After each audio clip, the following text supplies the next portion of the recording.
Khi mình tiếp nhận ca em bé sinh non 9 lạng, đã có cái thời khắc là con đã ngưng thở, toàn thân con là tím, môi tím, đầu chi tím hết. Khi đó là bác sĩ điều dưỡng của một cái ekip trực đó là phải vào hồi sức cho con.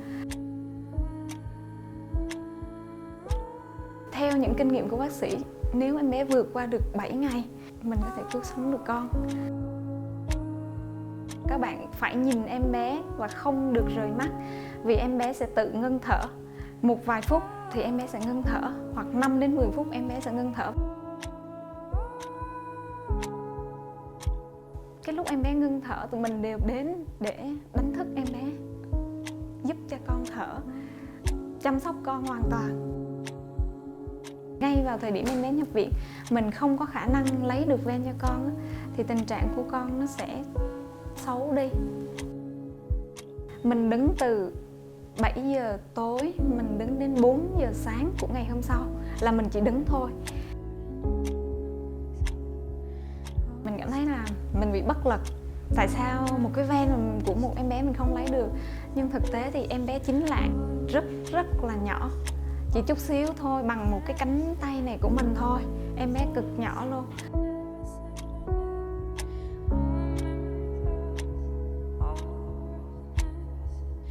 Mình luôn luôn nói là con cố gắng lên, con có thể cho con một cái ven không? Nếu như mà mình lấy được ven thì mình sẽ truyền thuốc được vô cho con này, con sẽ mau khỏe lại này, con sẽ ra con gặp bố mẹ này.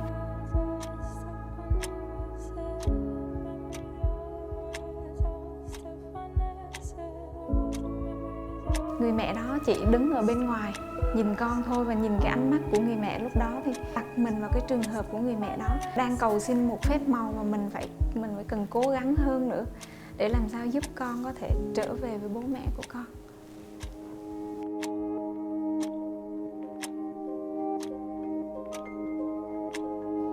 Cho đến 4 giờ sáng của ngày hôm sau đó mới lấy được một cái ven. Khi mà lấy được ven như vậy, mình cũng òa khóc. Mình khóc là bởi vì may mắn cho mình, hay là bởi vì con hiểu được cái tâm tình của mình.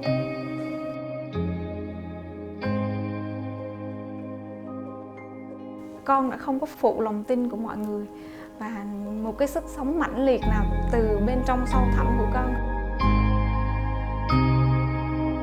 Và sau ca cấp cứu đó thì con sống.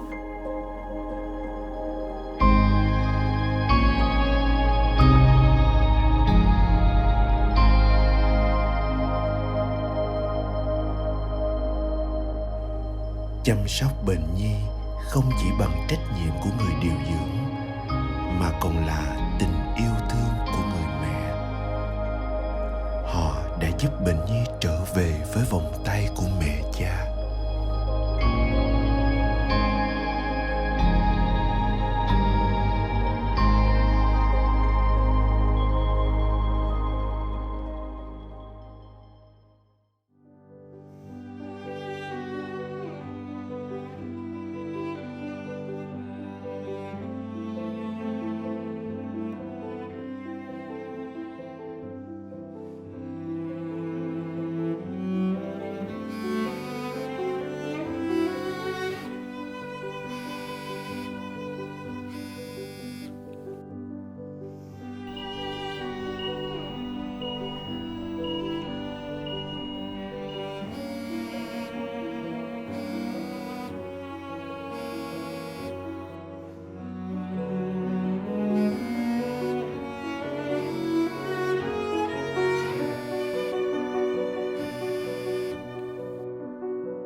Dạ, ba mất rồi hả?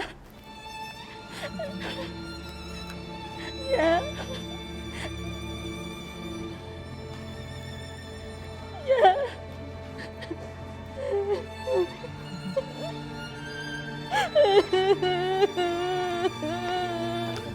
Có chuyện gì vậy em? Ba mất rồi. Bình tĩnh nha. Từ từ. Em đi ra bên ngoài với chị tí xíu đi, rồi từ từ. Sao là chị? Rồi ra ngoài rồi chị giải quyết cho. Đi ra sắp xếp công việc nha. Với chị.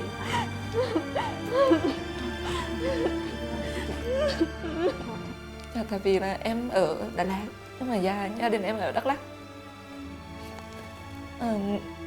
Ngày mà bố em mất thì em không có ở nhà.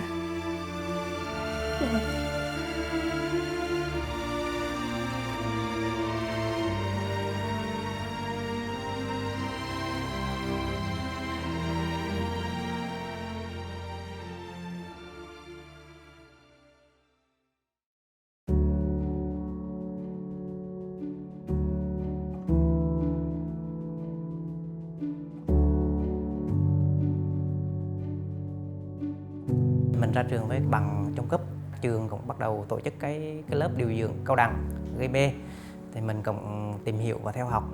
Sau học những cái khóa đó thì mình tiếp tục theo học chương trình đại học. Buổi chiều đi làm về mình phải chạy xe lên tới cùng 10, đúng 6 giờ là mình vào học, 10 giờ mình mới có mặt ở nhà. Con thì cũng phải gửi người khác đón giùm. Để được đi học thì mình cũng đánh đổi rất là nhiều thứ. Đánh đổi về thời gian, sắp xếp đúng thời gian trên trường để theo học. Thời gian dành cho con cái mình cũng giảm đi, cho gia đình mình cũng giảm đi.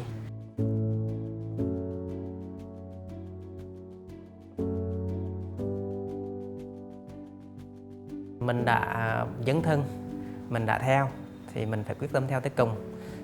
Có thể là đánh đổi về kinh tế, có thể gia đình sẽ nghèo đi một vài ba năm, nhiều năm cũng được, nhưng mà mình học để mình có cái kiến thức sâu hơn, rộng hơn, đạt được một cái tầm cao mới. Lúc đó thì mình hoạt động chuyên môn nó sẽ thành công, khả năng cái phần trăm thành công nó lớn hơn.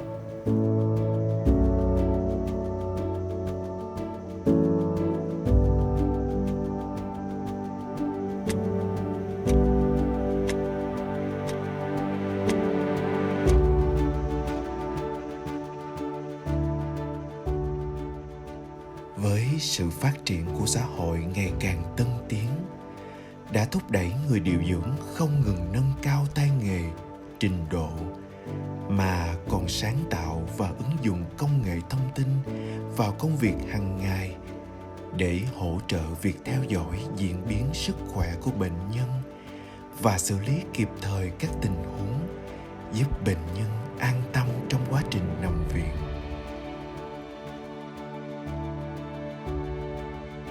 Thì mình cũng đã suy nghĩ, nhưng mà thực sự lúc đó mình chưa suy nghĩ ra là phương án phải làm như thế nào. Cái xong Bằng mới lé ra cho mình một suy nghĩ á, bảo là ví dụ về truyền dịch, cải tiến về chăm sóc, theo dõi truyền dịch. Bằng lên thì mình gặp Bằng á, thì mình mới nói có thể là làm dựa vào cái công nghệ mạng hoặc là internet gì bây giờ á. Thì mình mới bắt đầu là mình thực hiện cái dự án hệ thống giám sát cảnh báo truyền dịch cho người bệnh ứng dụng công nghệ 4.0. Khi mà làm cái dự án này thì thực sự mình cảm thấy rất tâm đắc. Nếu như mà nó thành công được thì đó là một điều tuyệt vời.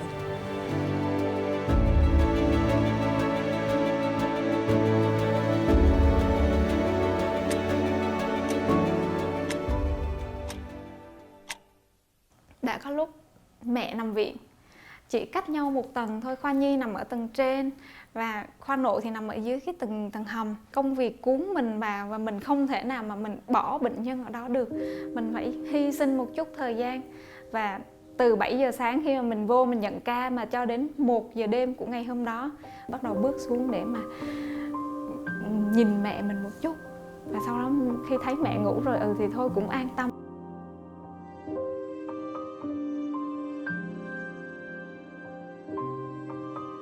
Mình ít khi mà chơi với con, hầu như là con nó theo ba nó nhiều hơn. Có khi con gái nó lại bảo sao mẹ lúc nào cũng học, chẳng có chơi với con gì á. Con dành mẹ và cũng nói mẹ sau này con sẽ không đi theo nghề của mẹ. Con sẽ làm một kỹ sư vi tính để thời gian con rảnh con đưa mẹ đi chơi, chứ không giống như mẹ, không trực ban đêm như mẹ. Mình không có dành nhiều thời gian cho gia đình, cho con á. nên là đôi lúc cũng thấy nó hơi thiệt thòi. Nhưng mà như vậy thì mình cố gắng suy nghĩ khác hơn là để cho nó tự lập. Vợ nhiều khi áp lực dần suốt, chờ cơm hoài không về. Đó thì vợ cũng thông cảm, nhưng mà cái thời gian để mà thông cảm đó thì nó phải mất 10 ngày. Hôm nào nó thức sớm cái nó lại kéo mẹ ngủ với con thêm 5 phút nữa thôi. Em biết là 5 phút đó nó rất là quý đó, mình cảm giác là nó rất là quý, nhưng mà mình phải bỏ hết. Thực sự lúc đó là mình rất là đau lòng, nhưng mà tất cả các bạn khác đều như vậy hết. Mình không thể nào mà vì cái gia đình nhỏ của mình phải sống vì tập thể nữa. Mình không thể kéo tập thể vì mình được. Như vậy thì nó mới công bằng với các bạn được.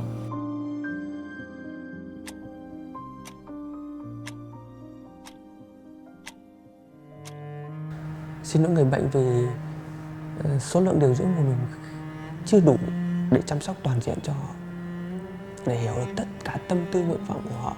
Mình có lỗi với con rất là nhiều. Xin lỗi bố mẹ, tại vì mình chăm sóc là chăm sóc cho người bệnh, nhưng mà khi gia đình mình bệnh không thể nào chăm sóc được. Xin lỗi những cái bệnh nhân nào đó mà mình đã thiếu sót, vì là mình sơ ý, mình không có để ý đến họ kỹ, không chăm sóc họ kỹ. Mình cũng xin lỗi mẹ. Vì công việc, vì cuộc sống mưu sinh mình không ở gần được á, không chăm sóc tốt cho mẹ được. Cảm ơn cho gia đình. Vì nếu mà không có một cái hậu phương vững chắc thì chắc rằng là cũng sẽ rất là nhiều người sẽ phải bỏ cái công việc này mà không theo được. Muốn gửi lời cảm ơn đến mẹ. Làm cảm ơn những cái đồng nghiệp của mình đã hợp tác với mình. Cảm ơn những người nhà bệnh nhân cũng như bệnh nhân đã thông cảm, cũng như là có thể là chia sẻ trong công việc của mình.